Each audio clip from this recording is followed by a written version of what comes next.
Hello and welcome to the Perpetual Traffic podcast. The show where we talk about how to grow and scale your business and not whether or not Ralph can actually paddle on a dragon boat. I guess we'll find that out soon enough for my next trip down to Florida. I'm Ralph Burns, the founder of Tier 11. And I'm Lauren E. Petrullo, the founder of Mongoose Media. So glad you joined us today. We still don't know what the E stands for. I'm feeling that it's Lauren Excellent Petrullo. The more and more I get to know you, I don't know if that's the case. I'm here for it. You're here for it. We also have a group that we want to join. You want to join because there's lots of good conversation. I bet you today's episode is going to spark a lot of conversations over in that group. What is that group, Lauren? It's our Telegram group, which you can find at perpetualtraffic.com/Telegram, where we are both in there alongside an amazing community of people that's really joining deep in the conversations beyond these episodes that we air here. It's amazing. Yeah.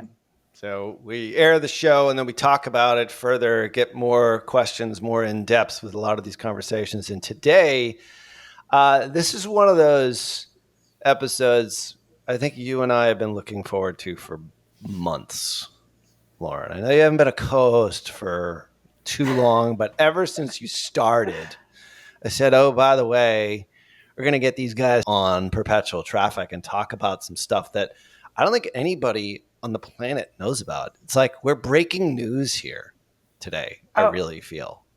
You have no idea. When we first started this conversation, Ralph, I was jumping up with joy. Like literally it was like, oh my gosh, do we really get to know? I have so many questions. And you're like, yes, this is happening. Yeah. Oh yeah, it's happening. And today we're going to be talking to two guys from TikTok. You've heard of that platform. I have to sort of assume we talk about it here all the time. Obviously, there's some stuff that's been in the news. We've talked about that in past episodes. We're not talking about that today. We're talking about cool new features. We're talking about stuff nobody knows about. And we have George Ruiz and Adolfo Fernandez here on Perpetual Traffic here today from TikTok, live from New York, I believe, to quote Saturday Night Live. So welcome to Perpetual Traffic, George and Adolfo. Good morning, good afternoon. Thank you, Lauren and Ralph. Hi, everybody. I'm George Ruiz, and I'm the Global Head of Marketing Science here at TikTok. And really, for me, what my journey across the last 4.5 years has been is helping TikTok to really build and prove that do the ads work and how and why they work. And so you can see from those two questions, having done that throughout my career and getting the opportunity to do it here, it excites me. It's something that's, I think, very rewarding in the contributions that we help for clients in the industry. But I'm a lifelong learner, and this is the things that I think super, excite me. And I'm really, really, really glad to be able to be here today with this group. And good morning, Ralph, Lauren. Delighted to be with all of you here today. I joined TikTok actually 9 months ago to lead the product and go-to-market strategy for our global performance ads business, including our investments in commerce, travel, and meeting entertainment verticals. I like to think of our team actually as the translators, the ones that sit between the market and our products. So we spend a lot of time working with our advertisers, really understanding the needs that they have and translated that into our product stack and our product roadmap. And I have no doubt that if you invite us back 5-10 years from now, and that would be a great sign for everybody on this call, I think that we will be looking back at this very moment in time and thinking how TikTok actually reshape and reimagine the way that entertainment, commerce, and advertising converge and basically deliver value for creators, for users, for the economy. So super exciting and looking forward to talking to you about all that we have on the roadmap today. Yeah, well, those are big claims, Ralph. Those are exciting. 5 to 10 years from now, shaping the way that it comes. Yeah, I mean, I think the way that TikTok is growing right now, I mean, 5 to 10 years from now, I can only imagine how big and how popular it could potentially be, which is super exciting. I think I'll just sort of start things off here in that I think most of our listeners, and we've got some pretty sophisticated performance and or just marketers, directors of marketing, VPs of marketing, CMOs, leaders of businesses, as well as folks that are in the trenches doing this stuff day in and day out. they think of TikTok in a certain way. And for at least from our perspective, at least how we look at things, inside both of our agencies, and Lauren is, I'm speaking for Lauren, but I don't want to speak for her, but I know sort of the way that she feels. We think that TikTok is mostly a top of funnel kind of awareness engine. And you guys are going to talk about how that is changing with some new features, which are really exciting, and going into more of a full funnel view, which I don't think folks that are listening here think of TikTok that way. So you probably have some skeptical listeners here about how to change that perception, that mindset. So I'm just sort of going to tease that to start, but let's maybe take a step back for either one of you guys. Like as far as how you see things today from your perspective, what's your view on the current state of performance marketing, and how does maybe TikTok sort of fit in with that? And maybe we can talk about some of the features and some of the things that, obviously we're here to discuss here a little bit later in the show. Yeah, in some ways, Ralph, I mean, maybe kind of if I can wind the clock back a little bit, because when I started 4.5 years ago, I mean, that's right around the time where in the performance industry world, there's a lot of change really began in the industry. So a lot of fragmented systems, a lot of bifurcation in terms of just, the days of doing very straightforward people-based measurement. A lot of things have changed. So we've had the fortune of, while we were born, the things that we built out were accounting for this notion of where we are today with marketers, how to help them today, and thinking about how we have to invest for the future. But it really, in today's landscape for performance marketing, it's really, you have a lot of fragmented systems. You have a lot of marketers that are doing really good in terms of thinking about how to bring triangulation. And when they say that, it's something that's been coined as a popular term. But to me, I see it as more as marketers today are just looking for seeking agreement across multiple inputs to how to guide and grow their business. Now, what I can tell you is this is a learning journey across the board. But what I do see from performance marketers that are leading across the globe, for me, it's those are having strong rigor, but also operational excellence in their performance measurement suite and their creative. And that today, I think, is the name of the game. But I do see a lot of leaders that are building up, and it's our job to help marketers along the way. I think that if I can build a little bit on what George just mentioned, I think that it's worth starting with defining what performance marketing actually means. I think that over the years with marketing, when marketers talk about performance marketing, and arguably still today, performance marketing equals direct response. Performance marketing equals lower funnel. And to measure the success of those performance marketing strategies and tactics, they rely mainly on last click attribution models. And if you ask me, I think that model is obsolete. I actually prefer believing that all marketing is performance marketing. Because if we put it in perspective, I think that what we are saying is that to name certain strategies and tactics as driving performance implies that there are other tactics, such as brand marketing, that don't drive performance. And I think that that's not entirely true. A couple of weeks ago, and George can attest this, George and I had the opportunity to spend time at Cannes, and we spent a lot of time with CMOs from different industries, different geographies, different segments, different sizes of companies. And if I have to find the fil rouge, the common denominator, the common pattern of all those conversations is that the lines between branding and performance, the lines between upper funnel and lower funnel are becoming more and more blurry. And if you ask me, I don't necessarily think that this is a new trend, but I think that this trend has been accelerating in the last quarters. And I think that part of it is because of the changes in consumer behavior that we are seeing, and part of it is because of the macro changes that we are seeing. The increasing competition, the slowdown on demand in certain industries, the rise of interest rates, I think that is putting a lot of pressure on margins. And that translates into marketing teams being under a higher level of scrutiny on what they have to deliver. So as a result, what I'm seeing is more and more advertisers shifting measurement, the impact on their media KPIs to their business KPIs. I think that this is something that is already in the industry. So beyond all the changes that we are facing on performance marketing, if we want to call it performance marketing, in terms of technology, in terms of regulation, in terms of the new technologies that we are bringing to the market, the rise of AI powered solutions, I think that there are two key trends that are shaping the way that performance marketing is defined today and how advertisers are looking at it.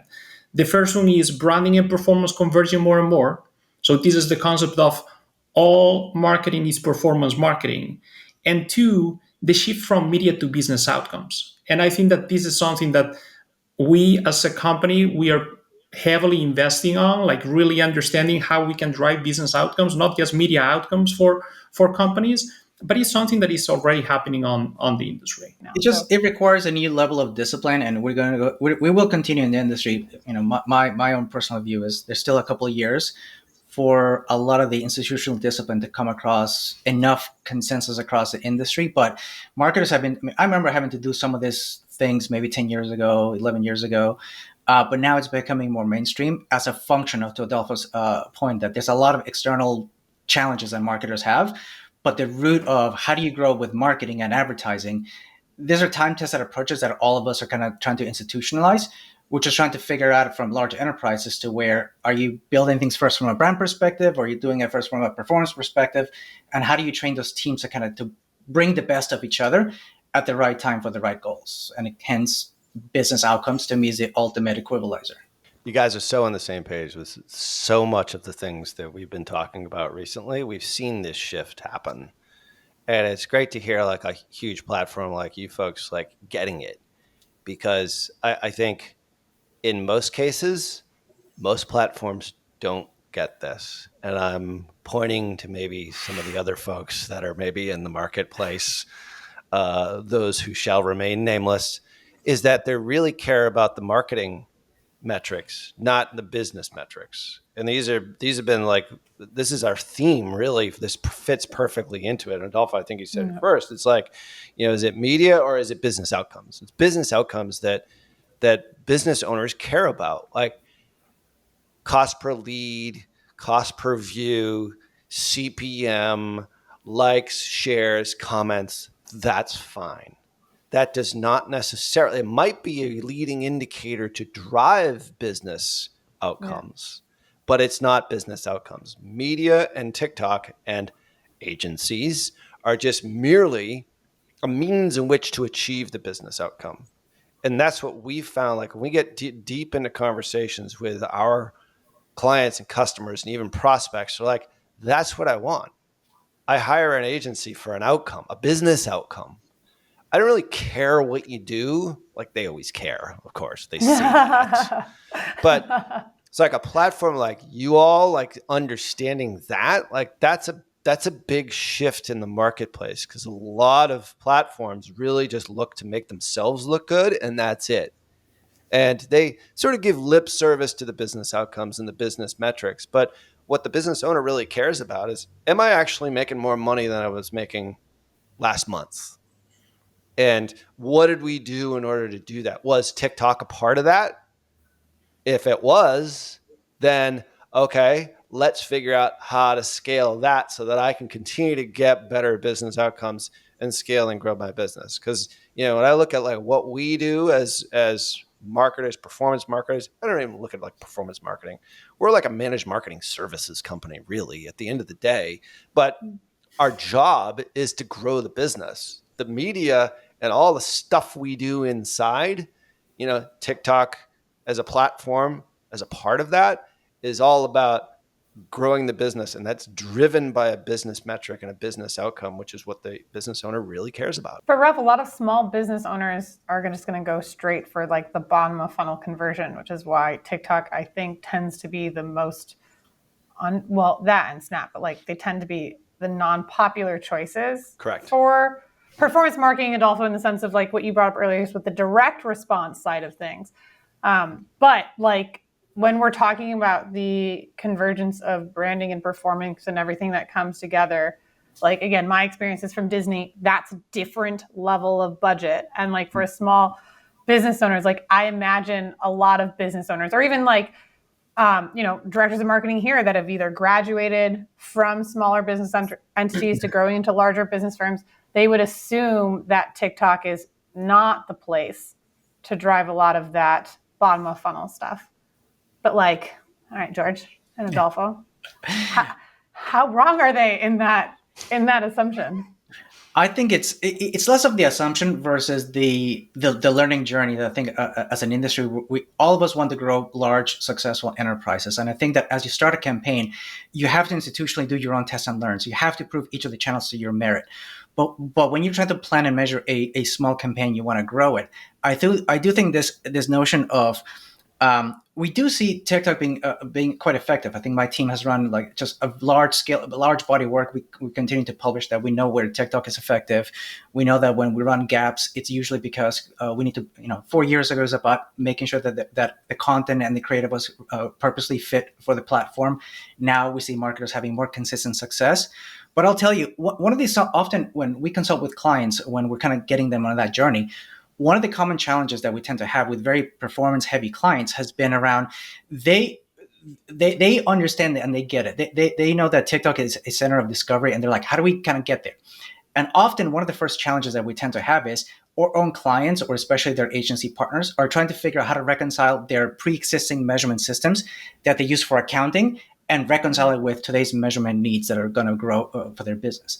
Now, it's completely fair that says if their CFOs are saying, hey, I want to use a web analytics system for last click because I have year-over-year CPAs, the teams that go to organization have to abide by that.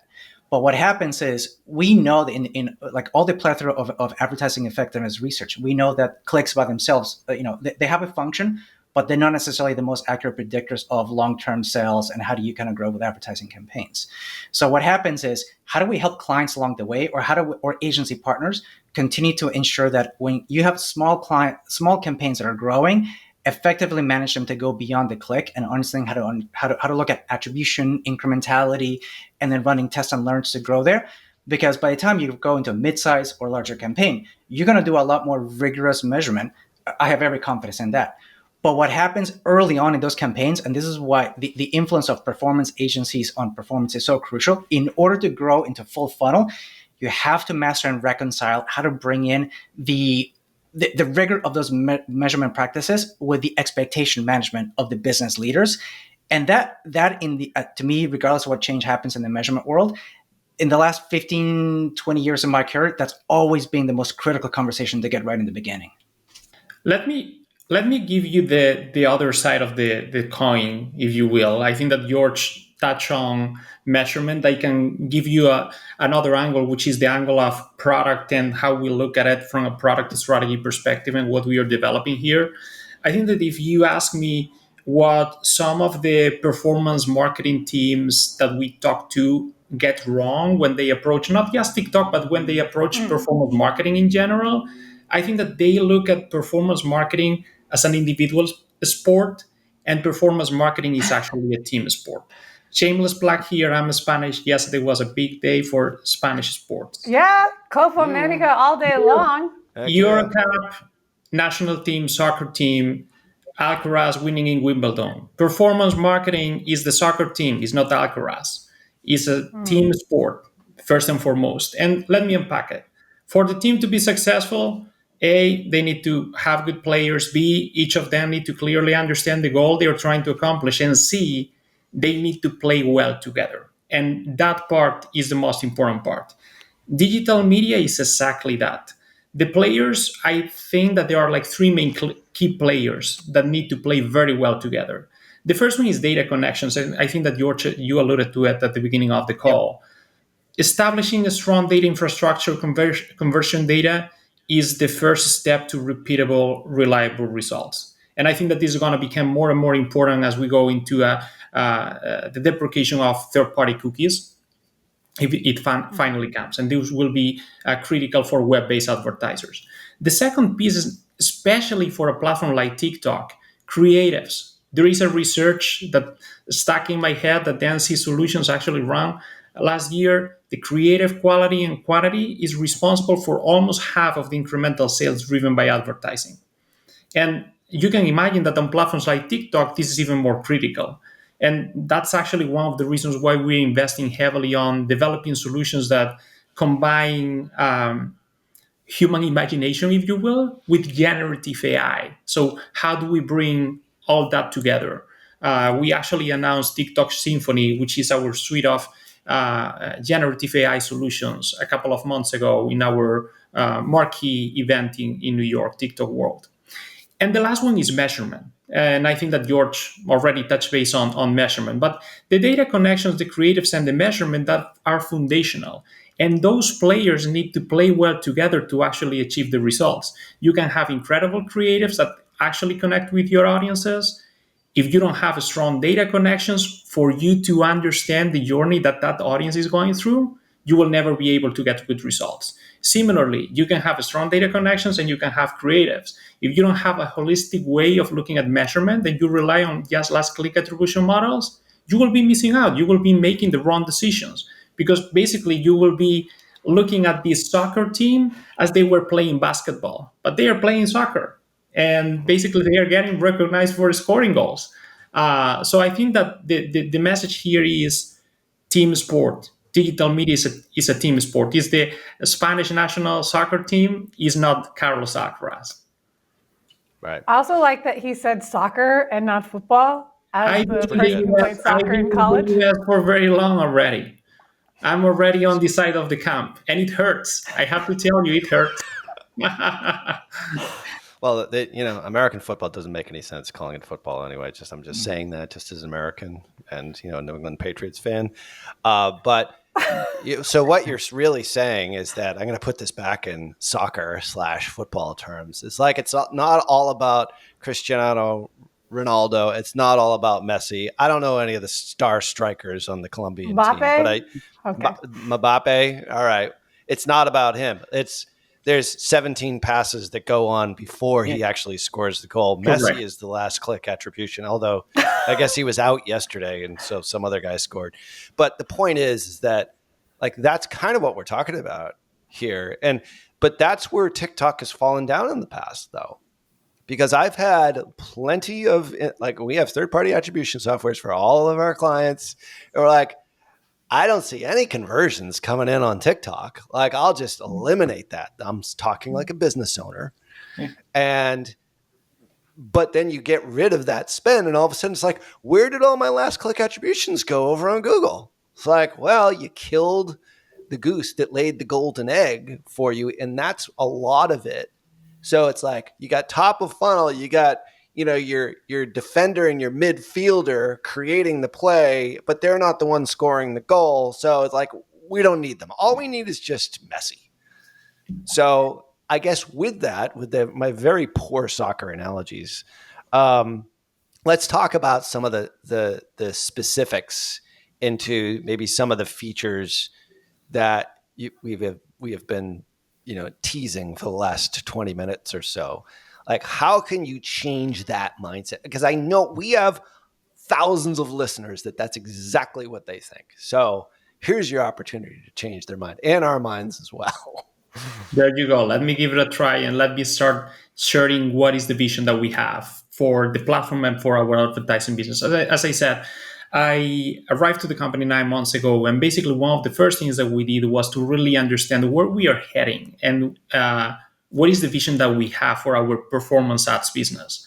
And the vision that we have when we look at the consumer behavior on the platform, when we look at the nature of the platform, is how do we make TikTok the most immersive, frictionless, and trustworthy experience for consumers to get inspired, first and foremost, for consumers to connect with their communities. And let me underscore the last point, which is take action at the point of discovery. Over the last years, we have been paying close attention to how consumer behavior has evolved on the platform. And at the beginning of the journey, we believed that consumers were coming to TikTok to get entertained, to get educated. But what we found out is that 91% of users that come to the platform on a monthly basis, they take any sort of action on and off platform. I think that Ralph, you alluded to it. So it's not just what happens on our platform, it's how we actually influence behavior on other platforms and even offline.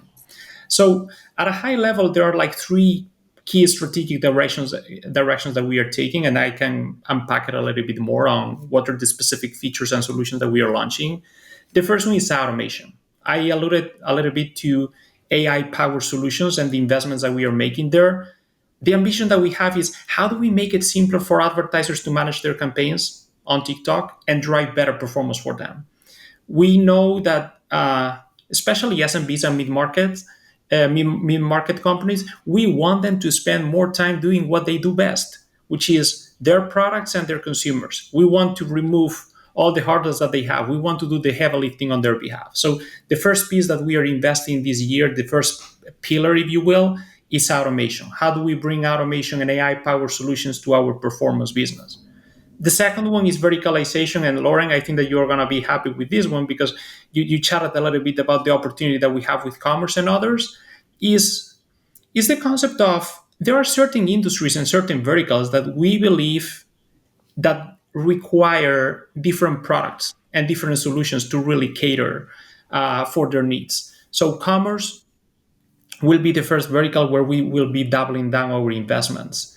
And the last piece is around holistic measurement, and I'll let you chime in here. But basically, the concept here is how do we evolve our measurement solutions, both first party and third party, to really look at measurement in a holistic manner and move away from last click attribution models and basically be able to truly assess what is the impact that TikTok is driving for advertising. So for automation and to make it very, very tangible, basically the idea here, what we want to do is our solutions will leverage predictive AI and machine learning to maximize the business outcomes of advertisers, regardless what that business outcome is. We want to help them drive more sales. We want to help them drive more leads. We want to help them drive more app installs. So regardless of what the business goal is, what the business outcome is, we want to do that heavy lifting on their behalf. So we will be asking advertisers to input their necessary assets. So think of creatives, product catalogs, their budget, their goals, and our automation solutions will do the heavy lifting for them. So basically the concept here is how do we find the right audience at the right time and put the right ad in front of that audience to basically help them drive business outcomes. One of the things, or one of the first areas where we are bringing automation to, and this ties back to the second big pillar, which is verticalization, is commerce. So a couple of months ago, we announced that we are bringing automation into TikTok Shop. As you know, we launched TikTok Shop in the US in September 2023. So this is actually in the US. This is actually relatively recent. And basically for our advertising solutions on TikTok Shop, for all those advertisers that are leveraging TikTok Shop and have a shop with us, we are bringing automation. And we are going to be optimizing, obviously, for their bidding, their audiences. But we will also take into consideration other merchant costs, such as creatives, affiliates, the fees that they have on the platform. So I touched base at the beginning of the call on how we are moving from just media to business outcomes. We don't want to optimize just towards return on ad spend. We want to optimize towards return investment, the overall return investment that those advertisers, those merchants, those sellers are having with us on the platform. And let me tell you, the results that we are seeing, and to your point, Rolf, the result to your question on are advertisers seeing success down the funnel, the answer is yes. I think that the automation does two things here. One, it helps basically reduce human error, and it really helps us to better understand what are the best practices that we can have in our solutions and scale those best practices, especially across smaller advertisers and mid-market advertisers. And there is a case that really stuck in my mind from a protein company based out of Ohio, and we had the opportunity to talk to the owner. And the owner actually told us that beyond multiplying by four the return on investment that they have on TikTok Shop, which is astonishing. Beyond optimizing the sales or maximizing the sales that they had on the platform, if I remember correctly, it was 136% improvement in the sales. I think that there is a metric that I really like, which is that he managed to save 10 hours a week from optimizing campaigns. So he could actually spend more time devoted to their products and their solutions. So, recapping, it's a new and exciting moment and era for performance advertising, I would say, at TikTok. I think that we are actually reshaping the way that we think about performance. I think that there is a clear shift, which is a major step forward on how we not just think about like media, but we think about like business outcomes, and we become like a true business partner for advertisers. And the way that we are looking at it is three things: automation. We believe that automation is going to help us democratize the access to our solutions, especially to the mid market and SMBs. Second, building for specific verticals.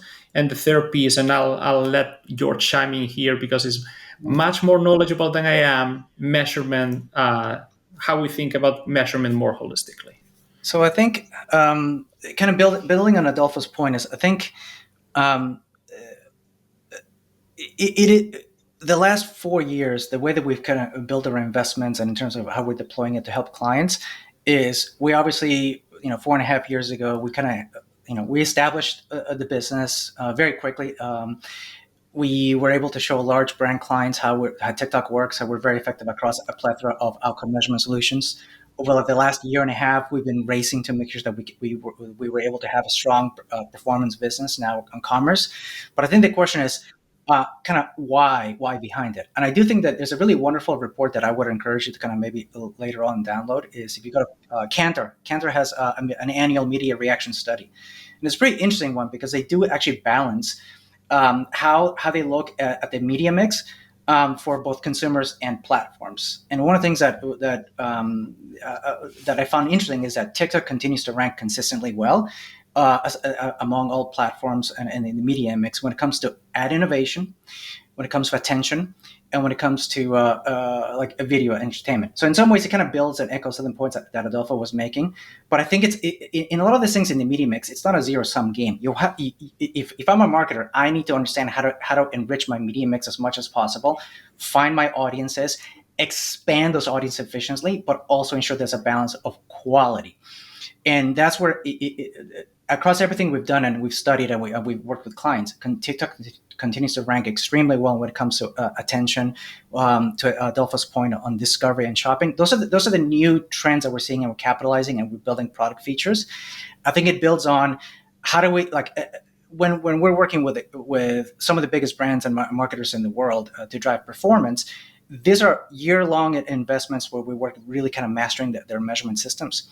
I think, Ralph, to one of your earlier points around like when you have some examples when things don't work, those things are also super important for us where we're really kind of focusing to improve on things like automation and ease because in many of those cases that you mentioned, for example, I remember 6 months ago, I was having a lot of these conversations in Latin America, and many of those clients that had those kind of concerns, it's because they were having problems with just defaulting the pixel, and they were not aware that they could get the same functionality but much better signal resilience using the Events API.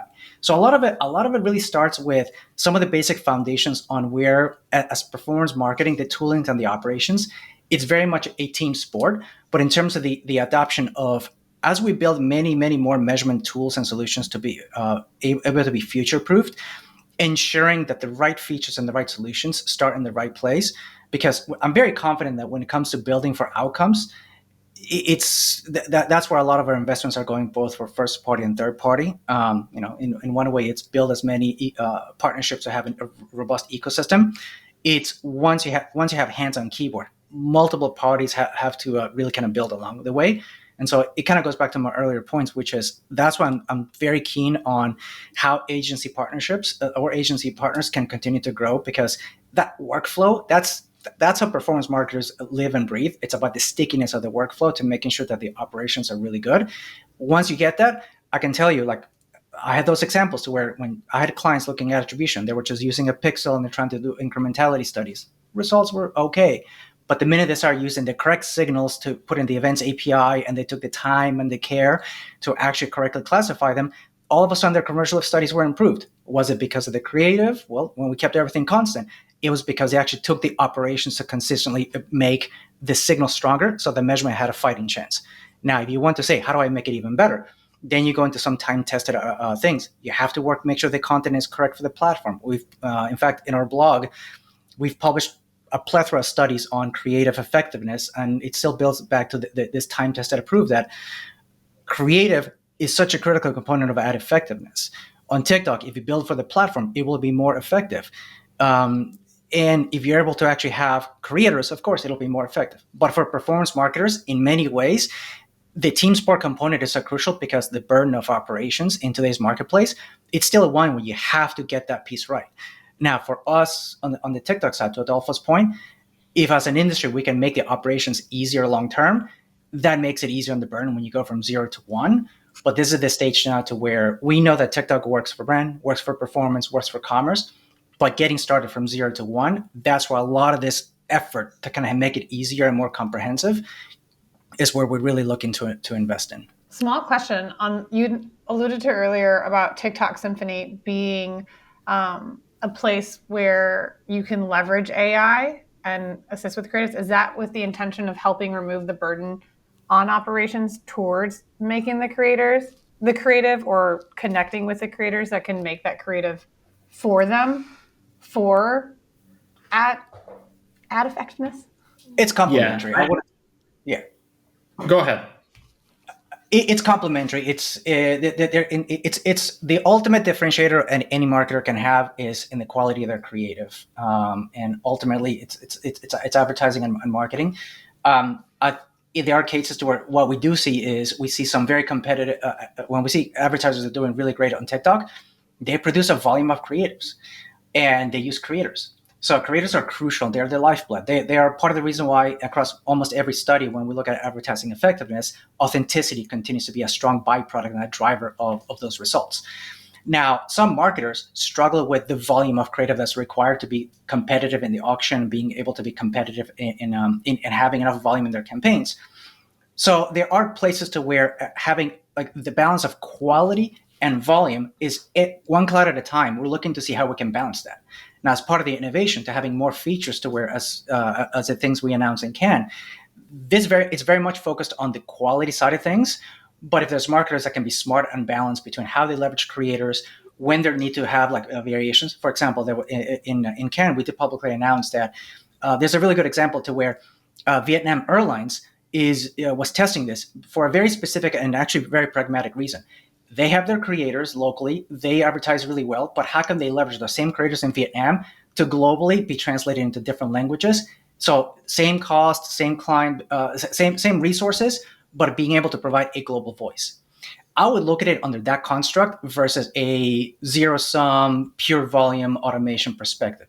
But that's where all the things that we're trying to do is we have to race to meet measurement that fits not just the ones that have the most resources, but the ones that are also getting started. But across everything, it has to be balanced with providing some of the best quality that we can. And that's why Adolfo and I, we have quite a lot of work to do. That's spot on. I think that there is a quote that one of the biggest creators in our platform actually mentioned in Cannes, which is Symphony is the way that we are going to be able to multiply human creativity. And I think that was a very elegant way to talk about the ambition that we have and how this actually can help remove some of the big barriers that advertisers, to George's point, have to create high quality and high volume of creatives for the platform. Imagination meets AI. That was the I think that's goal of Symphony. Yeah, that's a fair tagline. I think that his exact words were Symphony as a multiplier of human creativity. So for those of you who are listening who aren't familiar with this, TikTok Symphony is really what we're talking about here. Can we talk about maybe some of the features of that and then also sort of the full funnel aspect of everything all the way through. And because I'm assuming that most folks here, I mean, this was just recently announced, within, the last 3 or 4 weeks, they're not familiar with it. Like, how do you actually use it? What's the big benefit? Talk to us a little bit more about that. I think that the high level is what I described, right? Like Symphony is actually a suite of creative solutions that we have. I think that the good news is that we are thinking of how to embed that more for the folks listening, how to embed that more in the campaign management creation. So I think that the big strategic direction that we are taking is how do we bring automation into our performance portfolio. As part of that, there is a big component which is creatives.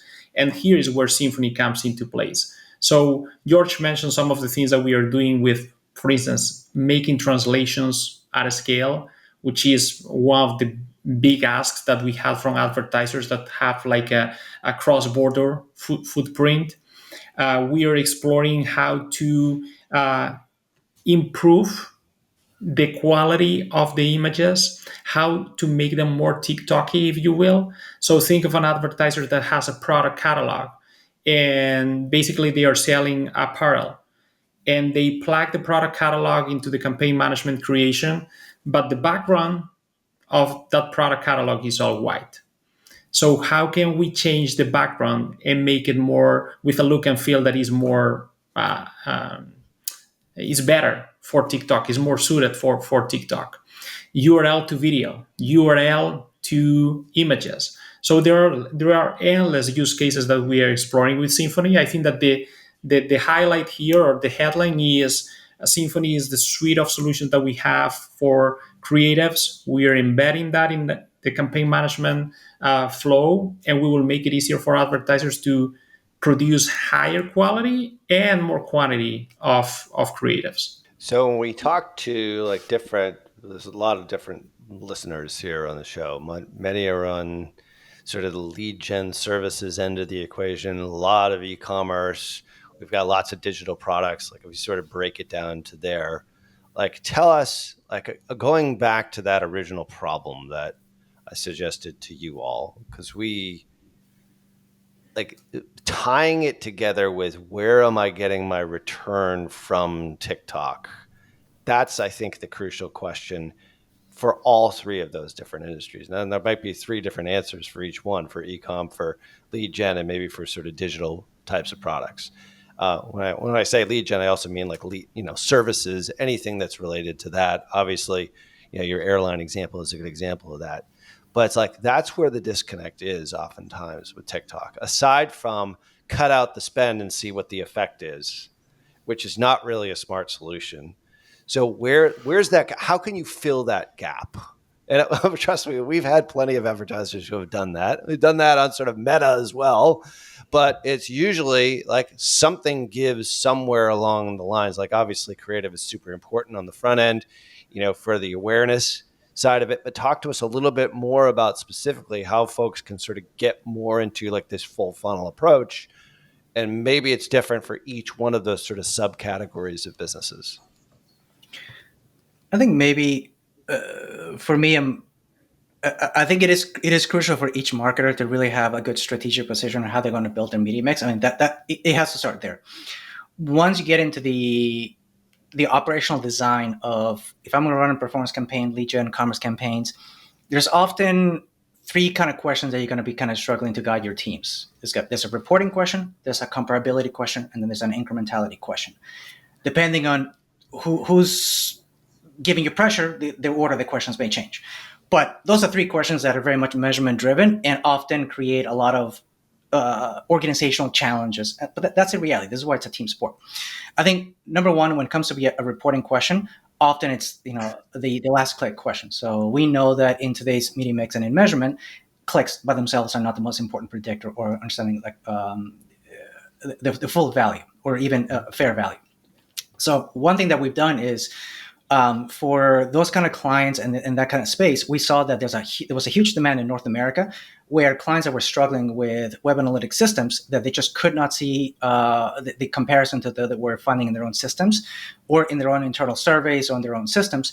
They came to us and said, look, we don't have the resources. We can't afford expensive measurement, but we need something to kind of compare and start finding our own test and learns to understand the value of a TikTok and other TikTok-like things that are more discovery-based. So this is where we made investments about a year and a half ago. Probably we were the first in the industry in our peer set to kind of build this traction. Is around post-purchase surveys. It's a start. We have fairing and no commerce in the US. We started that because we knew that there was a massive gap in resource and flexibility for those campaigns that were looking to get started, where they needed to understand post-purchase surveys, where we had good commerce transactions. But at the end of that transaction, there was a little pop-up question that said, where did you hear about us? And clients can customize. But something as simple as that became a really good counter to the challenges that a lot of marketers were having where they were dependent on last click systems. Now, that's a start for like reporting questions sometimes where clients are saying, how do I compare to a last click situation? As clients mature or clients have more resources, then the question becomes one of comparability. I have lots of choices. I have efficiency opportunities. Help me compare. That becomes very much an attribution question. So that's where we built a rich portfolio of multi-touch attribution across media measurement partners, whether it's the big ones like Nielsen, Kantar, TransUnion, the smaller ones, or the more nimble ones for the commerce-minded marketers such as Phosphor, Rockerbox, and Northbeam or Triple Whale, all those kind of clients and solutions. They're there to help to understand clients provide across their media mix this notion of comparability based on their solutions they have. On that world, that's where having strong signals makes all the difference. You want to make sure you have the right signals in place, and you can have like a really good chance for your measurement. But that's when you have more resources and more a much richer mix. The clients that I see really truly mastering and leading both for commerce and really like using measurement for their advantage, they're at a place where they're looking at already having the strong foundations in place, but they're looking at incrementality testing to understand what would have been the incremental impact had when I did this advertising. They're actually running proper like causal inference experiments. In many ways, that is the gold standard in measurement, but it's also the most complex and most resource heavy to get right. I wouldn't recommend a small client getting started by looking at incrementality studies because the burden of implementation and cost is too high. But I wanted to give you that order because when you start something, you have to start something that has high utility and high practicality, and then involve in your rigor and bring in multiple parties along the way. So it's from reporting. We built solutions in place, some of the first in the industry to kind of bring that practice along the way. When it comes to comparability, it's about bringing strong attribution, so kind of catching up and kind of building strong operations, and then leading through incrementality. And then there are clients that when they go beyond that, they can start doing even more complex media mix econometric models to go even further beyond that. But I'm a big believer that you have to get the right order, the right priority, the question first, and then build along the measurement solutions accordingly. When you brought up the no data, so you said a year and a half ago you were one of the first advertisers to bring in post-purchase surveys. So I'm familiar with No. I've used them on Shopify stores. Yeah. And for those listening that haven't used it, it's as soon as the purchase has been done, there's a quick question. How did you come to buy this purchase? And survey all that. Are you saying that within TikTok, it'll take the data from No and push it back into the algorithm to provide that additional conversion data? Or is it in platform, the post-purchase survey is happening to that same user who made that purchase event? Well, for me, it's been very much having like a strong partnership because the demand from clients has been, we can't rely on last click systems. Help us to have something, but we have a lot of limitation on resources. So we very quickly kind of helped to work with those partners to bring them up to speed and kind of having a robust ecosystem partnership program. So clients that could leverage them. We did have a program early on. So I'm very happy that clients that took advantage were able to kind of get the learning agenda started quickly. But to me, the more feedback we get from the marketplace on how they're utilizing post-purchase surveys, it's helpful for me and also Adolfo to understand what to do in terms of our product roadmap. But it starts with having that ability and that option for clients who use post-purchase surveys. And by the time a client says, great, I've mastered post-purchase surveys. What's next? Great. We have attribution solutions. We need to figure this. And then once they master that, then we do incrementality testing. Then once they master that, then it's just, you can't cheat the journey of a building measurement.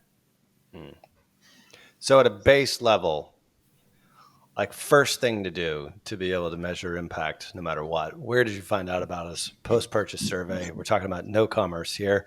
We just so happen to be fans of shopper approved as well. But post-purchase surveys are like your first step. So just tying this, trying to sort of, knit this back together. Like, how do I know that my spend way over here, and we have this with some of the competition that's out there as well. Like, there's not a whole lot of clicks that happen on YouTube. It's the same sort of thing. It's the same sort of issue. And as a result, advertisers don't see a return because they're short-sighted, and most of them don't get it. That's fine. That's why we do the show, is to educate them so that they do understand it eventually. And sometimes it is just a leap of faith. But at the base level, start there. First step is post-purchase survey. And would you say that for all industries? Like, obviously, no commerce does this specifically for commerce. Shopper Approved does it as well. Or like, what would be the first step that you would want people to take? I mean, I wish it was as simple as providing an empiric generalization that one journey matters for all, but that it's just the reality is, and this has always been the case in measurement in the 20 plus years I've been in the business. Sure. You have to, like, this is where also like the client's teams also have like, there is, what may work for CPG may be different for commerce and lead gen. It may be different for retail. I think the way that I look at it more is, and kind of that's why I tease the reporting, comparability, incrementality. I think of it in terms of like, what is the amount of resources you're trying to play for a given channel and the level of the burden of proof you're trying to provide. So if it's just hands on keyboard, something simple, you want to be scrappy, and it's e-commerce and lead gen, post purchases are great. But all of a sudden, if for that same client, all of a sudden you increase your investment 10 or 100x, and then you have the CFO knocking, we better start doing some incrementality studies. But again, it's not a zero sum, or it's not like a kitchen menu. There has to be that level of buy-in. Whoever's a senior ranking person running those performance campaigns has to provide that level of buy-in and that organizational structure for the teams to be able to go through that journey. Some clients may want to jump right away into something complex because they need to convince a CFO. Well, that may take 6 months to a year. But if you just want to get started on commerce and lead gen, they could be, post-purchase surveys are perfectly suitable, and they have a lot of very good, simple, quick utility. And once you master that, then you can get into something more rigorous. But again, it'll vary by vertical, but just get started, have organizational buy-in, and making sure that you're leveraging your partners correctly along the way. So is that what advice you would give to marketers who need to sell the idea of using TikTok and introducing it into their marketing mix? To start with, using post-purchase surveys to get to know and understand what is impacting the sale, or is there something else you would also tell to a CMO or director of marketing that's looking to include TikTok?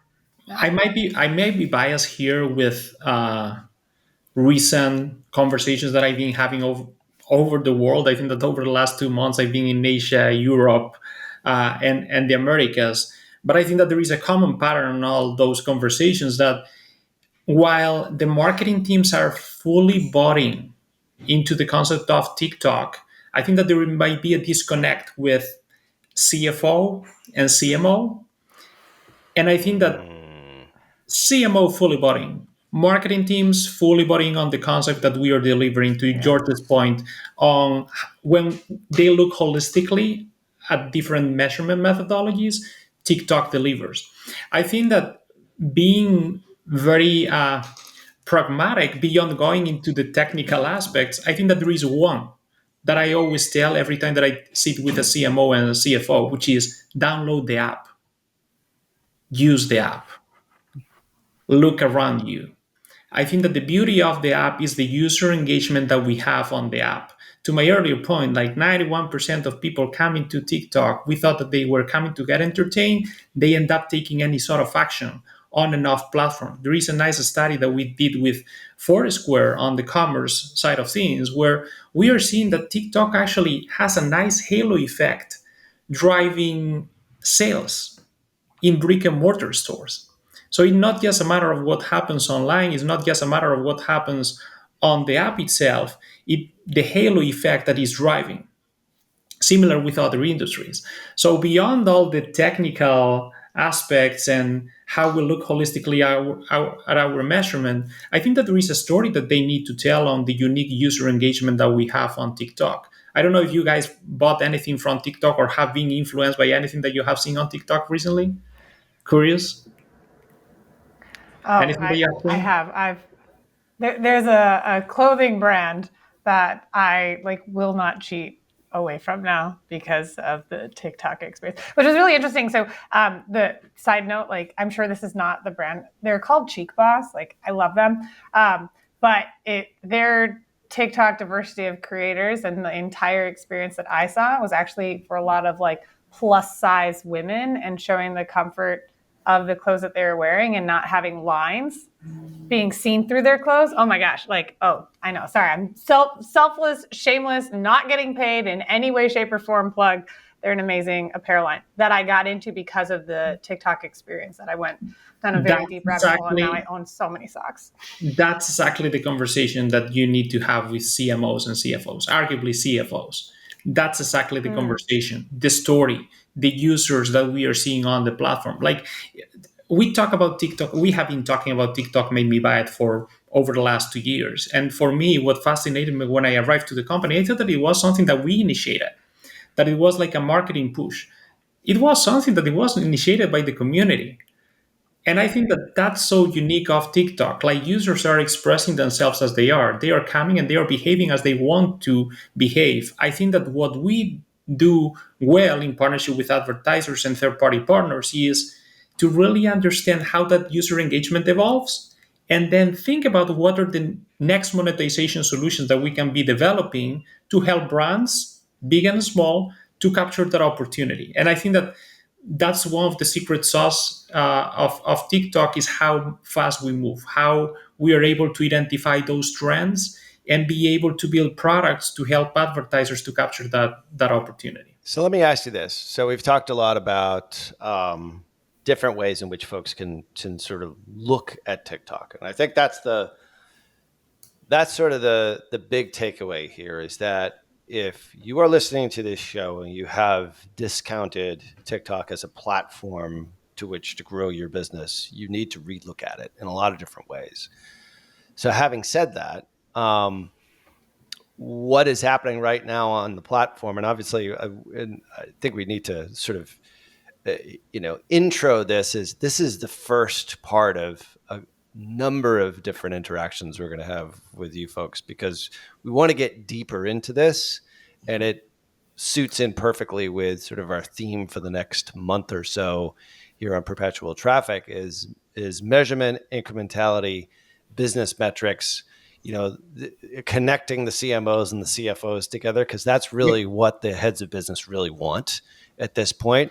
And TikTok is a challenging one to pull in, but the platform obviously is first off growing like a weed. Secondly, you've got all these exciting new features that are coming out.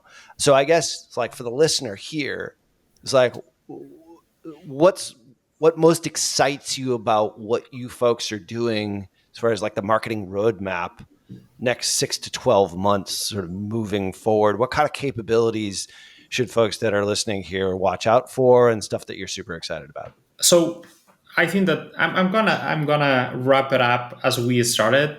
Uh, I think that we have a unique opportunity to shape how entertainment, commerce, and advertising are converging. And I think that, again, we will be looking at this very moment in time and thinking how TikTok actually was hopefully successful at shaping this new paradigm. Uh, Tactically, if I was a marketer listening to this podcast, there are like three things that I will be watching for. The first one is how we are bringing automation to our performance portfolio. So, how do we make it very simple, to George's point, to go from 0 to 1, make it very easy for advertisers to use our solution so they can spend more time focusing on their products and the services that they provide and their customers. The second piece is around creatives. I think that we are going into a new world of combining generative AI with human imagination. So that headline that I described of this creator in Cannes a couple of months ago, talking about how our new solutions are going to help to multiply human imagination, which I think that is a very, very elegant way of articulating what we are trying to do and what we are working on here. And the third piece is how we are going to be powering commerce everywhere. Obviously, we're investing on TikTok Shop heavily. We launched it here in the US. We are seeing traction on those sales that happen on TikTok. But what we understood is that the platform is powering commerce everywhere. It's powering commerce on TikTok, but it's also powering commerce on obviously merchants' websites and apps, and it's powering commerce in the store. And I think that we will see how those three worlds are coming together. And that personally is something that excites me, and it's something that the listeners should be waiting for. I think on my side, number one, making sure that Adolfo is happy and everything that we're building is landing, and so it's a very symbiotic relationship that like this is very much a team sport. Yeah. I think for me the year ahead is there's a couple of things I really want to accomplish in the industry. I think on the one hand there's a success that we've proven that TikTok works, but there's also the burden is have we proven it for everybody? And that's just it's a very normal scale question that we have to work with industry and clients as more solutions come in. We have to verticalize and adapt and customize. But the tools and the features and the solutions, they're built, they're coming online, they have to get tested and adopted. So for me, it's the thing about full funnel is that it's not just to prove it, but to grow it. I think that we can prove incrementality. It's about how to grow marketers' business. And so kind of some of the earlier points is right now some of my favorite clients are some of the ones in Latin America because they took the time and the effort to really do brand and performance well, and they're just crushing their GMV results. They're able to put that discipline into practice, and so helping to kind of grow, not just prove. When it comes to full funnel, to me that's an important piece for performance. When it comes to the areas of kind of evolving and kind of helping marketers kind of get the most to ensure that we kind of continue to build trust and reproducibility. For large, complex brands that we're working with today, it's about ensuring that we build some of the best, most advanced measurement solutions. So some of those will be involving privacy-enhancing technology, more advanced versions of incrementality or kind of metric work. But that's like for resource-heavy, very complex clients. But equally important is, I think, one of the threads in the conversation we've had is how do you bring measurement to those that don't always have the same amount of resources? How do you get started? How do you make it easier? So or the importance that we place on measurement innovations, not just for those that have the most resources, but for those that also are looking to get started. And for me, on the world of e-commerce and lead gen, it starts there, but we also want to provide a rich measurement journey along the way. So as they grow, we grow together with them. Hence, Adolfo and I are very much focused on helping the industry. Yeah. Well, I think this is today's episode, I think, is a great start for people to think differently and look at this as a platform that can really drive, business metrics, business outcomes. And it's not just and I know there's listeners out there like, oh, it's a cute little platform with lots of dances on it. That's not what we're talking about here. We're talking about like a legitimate way to grow your business and to use this platform in the right way. And I think the first thing you have to do is sort of start to change your mindset on what it can do. And if you're looking at everything in a click-based world, sorry, you're living back in 2017.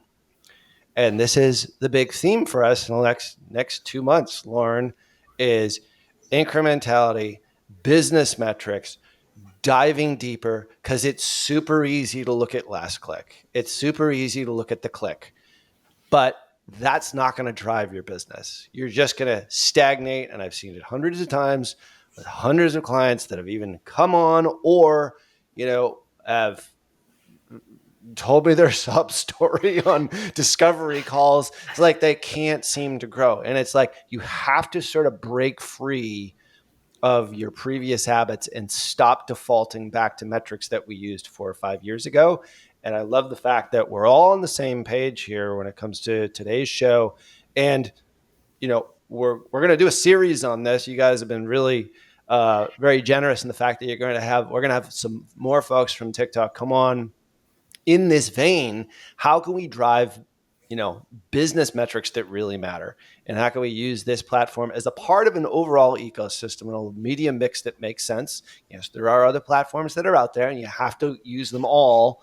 However, the point is that I think today's show is a super important one for folks to think about the platform differently as opposed to the way that they've thought about it in the past. And I really appreciate you both coming on here today to talk about this. And hopefully we've changed a few minds in the process. So thing I always ask is, where can people find you all? Where can they find George and Adolfo if they want to connect with you individually, or should they just go to TikTok and just pull out their credit card and start advertising?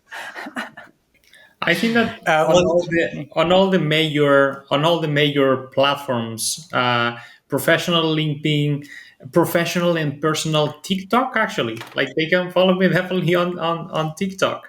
But yeah, super thankful for the opportunity to talk to you today. I think that it was a good conversation. So yeah, you now know where to find us. Yeah. So on my side, same. On LinkedIn, feel free to follow. Also, my team, we have a TikTok Insights blog. So I highly recommend for folks. So we do publish a lot of our insights after we've kind of gone through all the marketing and all the client work. So we do publish many of our insights there, but also in the blog, a lot of the there's a lot of really cool recent research around ad effectiveness and measurement that we've done there. Even some of the stuff that we've gone back for a little bit. I think it's good reading, good materials. But our job and our goal is to make sure that we prove that the ads work and explain how and why that they work. Well, we really appreciate you all listening here today. Make sure that you do subscribe and leave a rating wherever you listen to podcasts. And yes, it does help us reach a wider audience. And think of a marketer or somebody who's in this space that you might actually want to help. You've probably gotten some goodies, some nuggets of gold from today's episode. Pass that along. It's good juju. It's good for the all of us as marketers to get better and to sharpen the saw here, which is hopefully what you've been able to do today with both these gentlemen on today's show.